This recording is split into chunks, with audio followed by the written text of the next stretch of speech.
Hi, this is Jim Moyna with Moyna Bass Fishes. So, this video is basically the prelude to the Toyota Series Championship for 2022.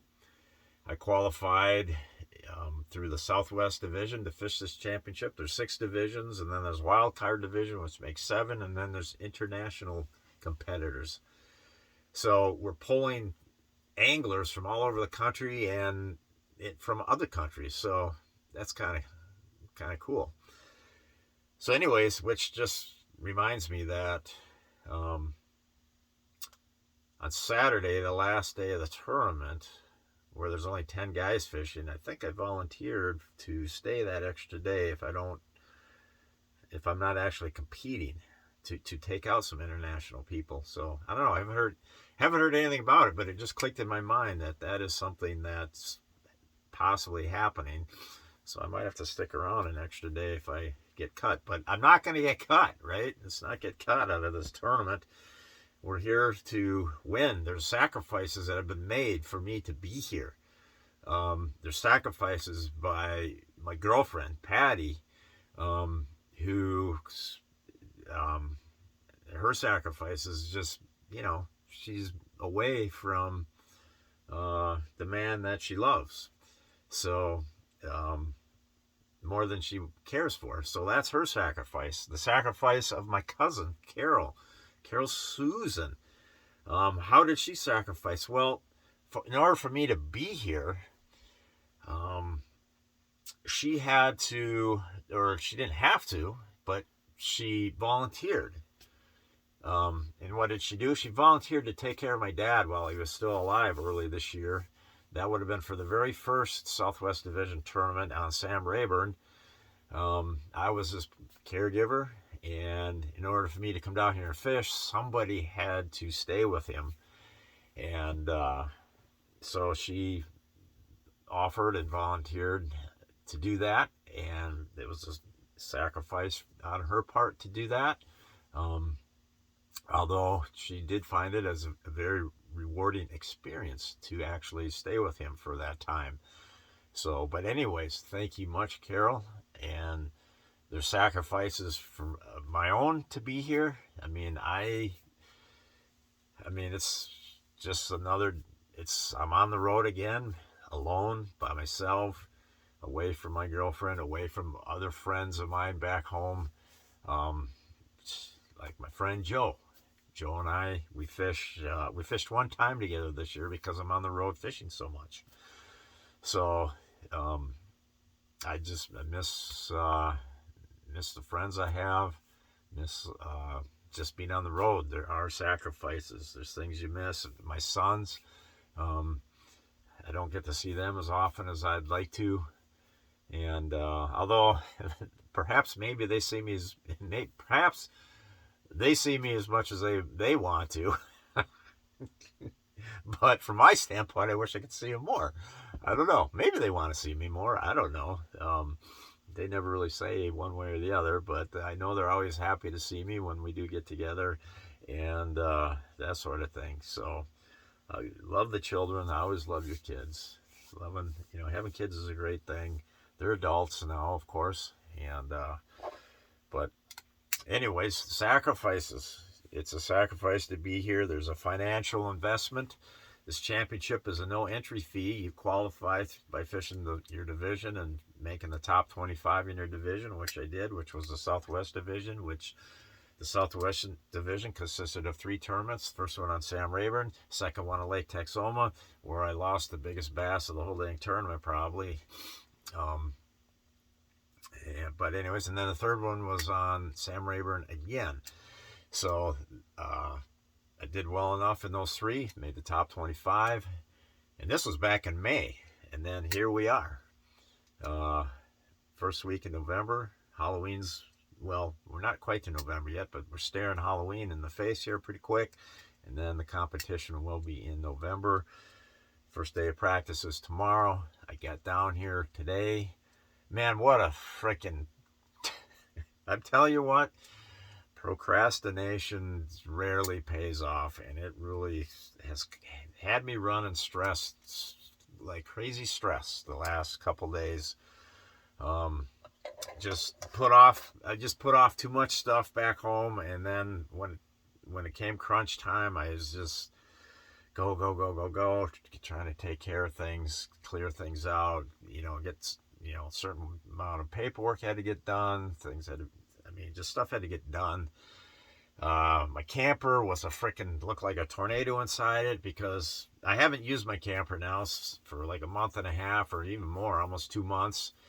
And, it became the dumping ground. It's like, God, what do I do with this? I'll just throw in the camper for now. What do I do with that? Just throw in the camper. I'll take care of it later. Well, the camper was a freaking disaster. So all that stuff had to be sorted and processed. And then I had the good fortune of, I'm sponsored by All Terrain Tackle. So I put in an order, got an order of their stuff. And so I had to process all that, get that. I've already got a camper with no storage left. My boat's got no storage left. So when you add this tackle, it's like, what do you remove? And, you got to figure out, well, what do I got to remove? How do I make room? So I had All Terrain, and then Billy Rub Baits. They've been helping me out. Bill Fraser, he's been helping me out with baits. And so he stopped by and dropped off a bunch of baits for me, and stuff that's proven to be very useful for me. Got a bunch of Tricky D worms, which I don't know how much I'm going to use them in this tournament, but I did use them quite a bit this year, including on Sam Rayburn, where I caught a couple of really nice bass on that thing. What else did he brought me? Some of his other soft plastics and some of the snatchers, which the snatchers, it's a flipping bait, so that could be a pattern that I do out here. And then, of course, some craws that I love that seem to do quite well with, that he makes. So those were some of the things he brought. So, but again, I had to process all that, sort it all out, figure, what goes in the boat, what's got to come out of the boat, what goes in the camper, what's got to come out of the camper and stay back in Minnesota. Yeah, it's just takes a lot of time. And then to mention I put in a big order at Tackle Warehouse for a bunch of stuff that I had to buy, and so I had to process all that. So it was just the last 2 days at home were just crazy. Then plus I had to get new tires for my truck. I had to do that. Plus I had to change the oil filter and the oil in my Mercury, and the lower unit oil in my Mercury. And that's something I do. So I had to do all that. And just a lot. I just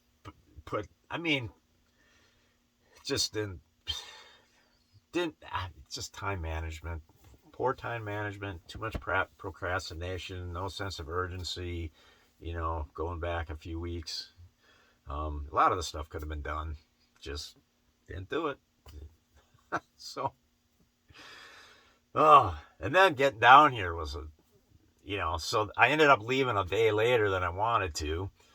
And so then you just have all these things that go in your mind that what can go wrong. And so driving down here, well, at the first gas stop, I checked my tires on my trailer because I'm having issues there. And I saw one trailer tire. It was time to rotate them around because the one trailer tire was starting to wear down to the steel radial tread on the inside edge. So that's so I had to swap that tire, put that on a different spot, and then put one of my good tires that's left and put it on there. So I'm hoping I got enough tread on these tires to get back home. It's been kind of an ongoing issue that it's going to be resolved when I get back. And so that was at the first gas stop, and then just driving down here. It was a pretty smooth drive coming down here to Guntersville. But just in the back of your mind, you're like, gosh, I'm leaving a whole day later than I wanted to. Am I going to have time to get my boat prepped, get my rods prepped when I get there? Plus, then I had some promotional work for Bridgeford I had to do today. And that and the locations were kind of spread out. It took up a lot of time. So that ate up a lot of time. Then I had to do my grocery shopping and just all this kind of stuff. And then I finally got here. Then I got to take my camper off my trucks, get the camper set up, groceries put away, and then I got to work on my boat. Basically, I started working on my rods and prepping my boat and my rods basically as the sun had just set. So had to do that all with the, did all my prep work with this thing, wearing that. So it's not the first time. And that's the thing about the fall time of year. You just don't have the daylight like I'm used to. But anyways, I'm all set for practice tomorrow. This lake, I've done a lot of just research. What kind of research? There's so many YouTube videos you can watch on this lake now. And then there's stuff you can read. So I did, have invested some time into that. And I don't know, I'm ready. So kind of what are some things I had to rig up, especially for this lake? Well, I had to get the A-rig set up. Why? Well, because it seems like when the water temperatures cool down, that's when the Alabama rig, or what you call an umbrella rig, that's when that starts kicking in.